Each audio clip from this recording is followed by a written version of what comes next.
अस्सलामुअलैकुम, वेलकम आप सभी का इस नई वीडियो में। तो आज का ये वीडियो आप लोगों के लिए काफ़ी ज़्यादा इंपॉर्टेंट रहने वाला है। आज इस वीडियो में हम बात करने वाले हैं CUET UG 2024 के इंट्रेंस टेस्ट के बारे में। आपको पता ही होगा CUET का जो इंट्रेंस है ये कॉमन इंट्रेंस है तमाम यूनिवर्सिटी तमाम कॉलेजेस में एडमिशन के लिए। इस बीच आपने CUET का फॉर्म भरा होगा। इस वीडियो में मैं आपको CUET का पेपर का पैटर्न समझाऊंगा। पेपर आपका किस तरीके का आ जाएगा, किस सेक्शन से आपको कितने क्वेश्चन अटेम्प्ट करने होंगे, कितना टाइम आपको दिया जाएगा, कितने मार्क्स होंगे, कैसे आपको पेपर अटेम्प्ट करना है, कंप्लीट डिटेल्स में आपको इस वीडियो में समझाने वाला हूं। ये वीडियो आप लोगों के लिए काफ़ी ज़्यादा इंपॉर्टेंट रहने वाला है। वीडियो को पूरा एंड तक देख लेना, चैनल को भी सब्सक्राइब कर देना और उसके साथ साथ टेलीग्राम ग्रुप और व्हाट्सएप ग्रुप दोनों ज्वाइन कर देना। दोनों की लिंक आपको डिस्क्रिप्शन में मिल जाएगी। तो चलिए वीडियो को शुरू कर लेते हो, जान लेते हैं यहाँ पे CUET UG 2024 के पेपर के पैटर्न के बारे में। तो देखिए, पेपर का पैटर्न डिस्कस करने से पहले मैं आपको थोड़ा सा CUET का रिकैप्चुलेट करवा देता हूँ। तो देखिए, CUET का जो एंट्रेंस है ये आपका कॉमन एंट्रेंस है। किसी भी कॉलेज किसी भी यूनिवर्सिटी में अगर आपको एडमिशन लेना उसके लिए एंट्रेंस आपको देना कंपलसरी है। 27 फरवरी से रजिस्ट्रेशन स्टार्ट हो चुकी है। यहाँ पे आपकी 24 मार्च यहाँ पे लास्ट डेट रहने वाली है। इस बीच आपके पास कुछ ही के मतलब कल यहाँ पे आपकी लास्ट डेट रहने वाली है फॉर्म सबमिशन की। तो जिन्होंने अभी तक फॉर्म सबमिट नहीं किया है वो कल आज अपना फॉर्म सबमिट कर दो। कल तक यहाँ पे लिंक चलती रहेगी। कल लिंक जो होगी वो यहाँ पे डीएक्टिवेट हो जाएगी। ठीक, उसके बाद आपका जो एंट्रेंस होगा वो 15 मई से लेके 31 मई के बीच में यहाँ पे आप लोगों का एंट्रेंस रहेगा। ठीक, 10-15 दिन तक आपका एंट्रेंस चलेगा। ठीक, चलिए ये तो आपको पता ही है, आप लोगों ने फॉर्म अपना भरा है। हम पेपर के पैटर्न को समझने की कोशिश करेंगे। तो देखिए, CUET का जो पेपर होगा ये डिपेंड करेगा कि आपने किस यूनिवर्सिटी किस कॉलेज में एडमिशन रखा है, उसी की बेस पे आपने टेस्ट पेपर अपने सिलेक्ट करे होंगे। ठीक, टेस्ट पेपर्स का ही आप लोगों को एंट्रेंस देना है। तो इसका जो पेपर आपका होगा इसमें आपको पेन पेपर मोड में नहीं होता, ये पेपर आपका CBT मोड में होता है, यानी कि कंप्यूटर बेस्ड टेस्ट होता है, ऑनलाइन टेस्ट होता है। ऑनलाइन मतलब ये नहीं है कि घर में बैठ के होगा, आपको एग्जाम सेंटर पे जाना होगा, वहाँ पे कंप्यूटर स्क्रीन लगे होते हैं, वहीं पे आपको जो है वो टेस्ट अपना यहाँ पे देना है। ठीक, CBT मोड में आप लोगों का टेस्ट यहाँ पे होता है। ठीक, स्कीम अगर पेपर की हम समझने की कोशिश करेंगे तो CUET का पेपर जो 2024 का है इसमें टोटल अगर हम देखेंगे 61 सब्जेक्ट्स हैं, जिसमें 33 लैंग्वेजेस हैं, 27 डोमेन सब्जेक्ट्स और एक यहाँ पे आपका जनरल टेस्ट। टोटल यहाँ पे 61 पेपर्स होंगे। अब आपको 61 के 61 पेपर्स नहीं देने हैं, आपका डिपेंड करेगा आप किस कॉलेज किस यूनिवर्सिटी कौन सा कोर्स यहाँ पे कर रहे हैं। ठीक, यहाँ पे देख सकते हैं अगर हम बात करेंगे पेपर के पैटर्न की, तो पेपर जो आपका यहाँ पे रहेगा वो CBT मोड में रहेगा।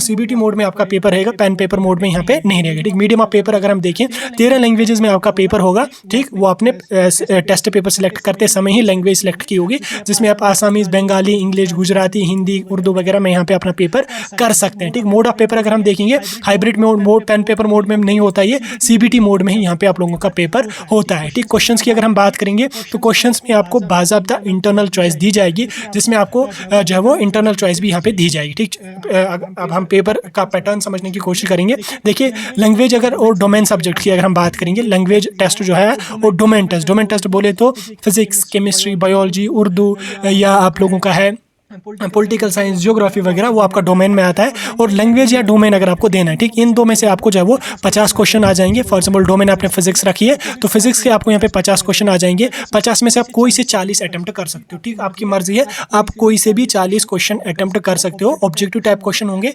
एक्सप्लेनेशन लिखने की जरूरत नहीं है। 50 क्वेश्चन में से आप लोग जो है वो 40 क्वेश्चन यहाँ पे अटेम्प्ट कर सकते हो। ठीक, चाहे आपका लैंग्वेज है उसमें भी आपका रहेगा 50 क्वेश्चन में से आप 40 क्वेश्चन अटेम्प्ट कर लो। 10 कोई से क्वेश्चन आप यहाँ पे लेफ्ट कर सकते हैं। ठीक, 10 कोई क्वेश्चन आप यहाँ पे लेफ्ट कर लो, 40 आप लोगों को यहाँ पे अटेम्प्ट करने ही करने हैं। उसके बाद अगर हम जनरल टेस्ट की बात करेंगे तो जनरल टेस्ट जो आपका होगा इसमें यहाँ पे आपके 60 क्वेश्चंस होंगे। 60 क्वेश्चंस में से आपको सिर्फ और सिर्फ 50 क्वेश्चन यहाँ पे अटेम्प्ट करने होंगे, यानी कि इसमें भी आप लोगों को बाज़ाब्ता इंटरनल चॉइस यहाँ पे दी जाएगी। कोई से भी यहाँ पे आप 50 क्वेश्चन अटेम्प्ट कर लो जनरल टेस्ट में से। ठीक, उसके बाद यहाँ पे अगर आप नीचे सिलेबस वगैरह की बात करेंगे तो सिलेबस का मैं आपको फिर कभी नेक्स्ट वीडियो में जाके आपको समझा दूंगा सिलेबस क्या आपका कैसे डाउनलोड करना है। लेकिन थोड़ा सा मैं आपको अभी रिकैप्चुलेट करवा देता हूँ सिलेबस के बारे में भी। सिलेबस का अगर यहाँ पे हम देखेंगे, लैंग्वेज टेस्ट जो आपका होगा उसमें यहाँ पे आपका रीडिंग कंप्रहेंशन बेस्ड होगा। ठीक, नरेटिव, लिटरेरी एप्टीट्यूड वगैरह वोकैबुलरी होगा आपका लैंग्वेज में। ठीक, ये आप यहाँ पे चेकआउट कर सकते हैं। डोमेन टेस्ट की अगर मैं सिलेबस की बात करूँ, डोमेन में जो आपका फिजिक्स है, केमिस्ट्री है, जोलॉजी है, बॉटनी है या बायोटेक्नोलॉजी, बायोकेमिस्ट्री, पॉलिटिकल साइंस, इसमें जो आपका सिलेबस रहेगा, ठीक, वो आपका 12th का रहेगा। ठीक, जैसे मैंने अगर फिजिक्स रखी है डोमेन में टेस्ट, फिजिक्स अगर मैंने इस पे टेस्ट पेपर में रखी है, तो मुझे 12th की ही फिजिक्स से सिलेबस आ जाएगा, 11th का कुछ भी उसमें यहाँ पे नहीं होगा। ठीक, जो डोमेन का आपको होगा वो उसी सब्जेक्ट का आपको 12th के हिसाब से होगा। जैसे फॉर एग्जाम्पल मैंने पॉलिटिकल साइंस रखी है, तो पॉलिटिकल साइंस में मुझे जो है वो 12th की पॉलिटिकल साइंस जो एनसीईआरटी के हिसाब से ही है, उसी के हिसाब से यहाँ पे सिलेबस रहेगा और उसी के हिसाब से मुझे पेपर आ जाएगा। मुझे 11th का जो है वो पढ़ने की जरूरत बिल्कुल भी नहीं है। ठीक, डोमेन में आपको सिर्फ और सिर्फ 12th का रहेगा। जैसे आपकी केमिस्ट्री है डोमेन, तो 12th की केमिस्ट्री का सिलेबस रहेगा। फिजिक्स है डोमेन, तो 12th की फिजिक्स का यहाँ पे आपको रहेगा।